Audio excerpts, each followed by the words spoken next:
علیکم ورحمۃ اللہ وبرکاتہ۔ مولانا آج کل مولانا طارق جمیل صاحب کا ایک بیان بڑا گردش کر رہا ہے،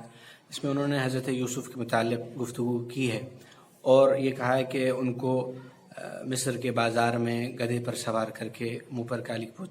پوت کے انہیں گھمایا گیا، تو آپ اس سلسلے میں کیا فرماتے ہیں؟ بسم اللہ والصلاۃ والسلام علی رسول اللہ۔ جہاں تک اس طرح کی روایتوں کی بات ہے، وہ روایتیں نہ حدیث سے ثابت ہیں نہ قرآن سے ثابت ہیں۔ بہت سی اسرائیلی روایات ہیں اور بہت سی ایسی روایات ہیں جن کا ثبوت نہیں ہے،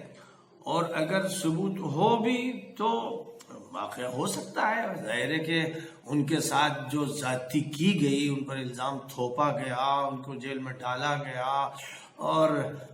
جس کی تفصیلات ظاہر ہے کہ قرآن کی آیت میں نہیں، وہاں تو بہت مجمل واقعے کا تذکرہ ہے نا، حدیث میں تفصیلات قصوں واقعات کی ہوتی ہیں، لیکن واقعات جو ہوتے ہیں وہ بہت تفصیلی ہوتے ہیں۔ بہت سی باتیں ہوتی ہیں جو کہیں تاریخ کی کتابوں میں درج ہو جاتی ہیں اور کہیں پر قصہ کہانیوں کی کتابوں میں درج ہو جاتی ہیں۔ تو انبیاء کے ساتھ اور مصلحین کے ساتھ دنیا کی قومیں بڑے بڑے مظالم کرتی رہی ہیں۔ قرآن پاک میں اس کا تو ذکر ہے ہی ہے کہ انبیاء کو ان کے لوگ قتل کرتے رہے ہیں، اور اسی طرح وہ لوگ جو عدل و انصاف کا حکم کرتے تھے اور مصلحین تھے ان کو قتل کرتے رہے ہیں۔ اور ظاہر ہے کہ صرف قتل ہی نہیں کرتے رہے ہیں، ان کو بڑی اذیتیں دی ہیں، بہت ستایا ہے، اور ہر طرح ستایا ہے، آرے چلا دیے ہیں، کیا کیا نہیں کیا ہے، بلکہ لوہے کی کنگھیوں سے کھال ادھیڑ دی ہے۔ تو دنیا بڑی ظالم رہی ہے، دنیا بڑی بے حیا رہی ہے، دنیا میں جو منکر اور دشمن رہے ہیں وہ سب کچھ کرتے رہے ہیں۔ نبی اکرم صلی اللہ علیہ وسلم کے ساتھ طائف میں جو کچھ ہوا، جس طرح ڈھیلوں کی بارش کی گئی اور آپ کو زخمی کیا گیا، اور کبھی آپ کے گلے میں پھندا ڈالا گیا اور آپ سجدے میں اور گوجڑی ڈالی گئی،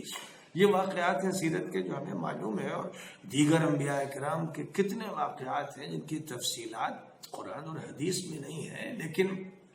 بائبل میں ہے یا ان کتابوں میں ہے جو تاریخ سے تعلق رکھتی ہیں۔ اس لیے اگر کسی واقعے کو بیان کیا گیا تو اس کی وجہ سے لوگوں کا اعتراض کرنا اور زبان کھولنا اور اس کو یوں کہنا کہ یہ گستاخی کر دی اور نبی کی شان میں بے ادبی کر دی، بہت بڑی جہالت ہے۔ کندہ ناتراش بے عقل قسم کے لوگ ہیں جو یہ حرکتیں کرتے ہیں، جو اس قوم کے جو بڑے لوگ ہیں، علماء ہیں، صلحاء ہیں، مبلغین ہیں، دین کے داعی ہیں، ان کے خلاف ایک طبقہ ہے جو منفی باتیں کرتا ہے، ان کو بدنام کرنا چاہتا ہے، ان کو ڈیمیج کرتا ہے۔ ظاہر ہے کہ یہ بڑے ہی بگڑے ہوئے لوگ ہیں، بڑے محسن کش قسم کے لوگ ہیں، اور ان کا سوچ منفی ہے۔ یہ صرف نقصان پہنچانے کے چکر میں رہتے ہیں، کینہ پرور قسم کے لوگ ہیں، بڑے انادی لوگ ہیں۔ مولانا طارق جمیل صاحب کا جہاں تک تعلق ہے، اللہ تعالیٰ نے ان کو بڑی مقبولیت عطا فرمائی ہے۔ یہ ضرور ہے کہ بہت سی ضعیف روایتیں بیان کر دیتے ہیں، اور میں نے مختلف موقعوں پر یہ بات کہی کہ ایسی روایتوں سے محتاط رہنا چاہیے۔ طور پر جب قصصی اسلوب اختیار کیا جاتا ہے اور بہت واقعات کو بیان کرنے میں توسع اپنایا جاتا ہے تو پھر اس میں منکر، ضعیف اور موضوع روایتیں داخل ہو جاتی ہیں۔ اس لیے احتیاط کرنا چاہیے، علماء کو ان سے احتیاط کرنا چاہیے، اور لوگوں کو محتاط رہنا چاہیے کہ کوئی بات ہو تو جو ذمہ دار ہے اس سے پوچھنے کے بجائے زبان کھولنا، بد زبانی کرنا، بیہودہ گوئی کرنا، یہ بہت ہی گھٹیا قسم کی باتیں ہیں، اور بہت حقیر قسم کے لوگ یہ حرکتیں کرتے ہیں۔ انادی، ضدی قسم کے انسانوں کا یہ معاملہ ہے،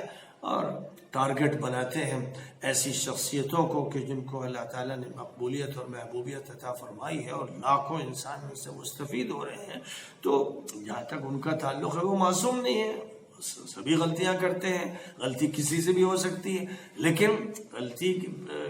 پر اگر فرض کیجئے کہ ہوئی ہے، اچھی طرح متنبہ کرنا چاہیے۔ یہ نہیں کہ کسی مسئلے کو شور و غوغا کا موضوع بنا لیا جائے اور ہنگامہ کیا جائے اور کسی کے ساتھ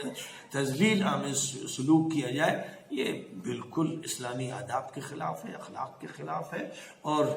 صحیح طریقے گفتگو کے خلاف ہے۔ اس لیے میں یہ سمجھتا ہوں کہ اس طرح کے موضوعات کو اچھالنا اور سوشل میڈیا پر ہر گندگی کو پھینکنا اور زبان اور قلم کا غلط استعمال کرنا نہایت نامناسب ہے. یہ اس امت کے زوال کا وہ راستہ ہے، ڈھلواں راستہ، جس پر بہت سے لوگ پڑ گئے ہیں، اور جدھر وہ جا رہے ہیں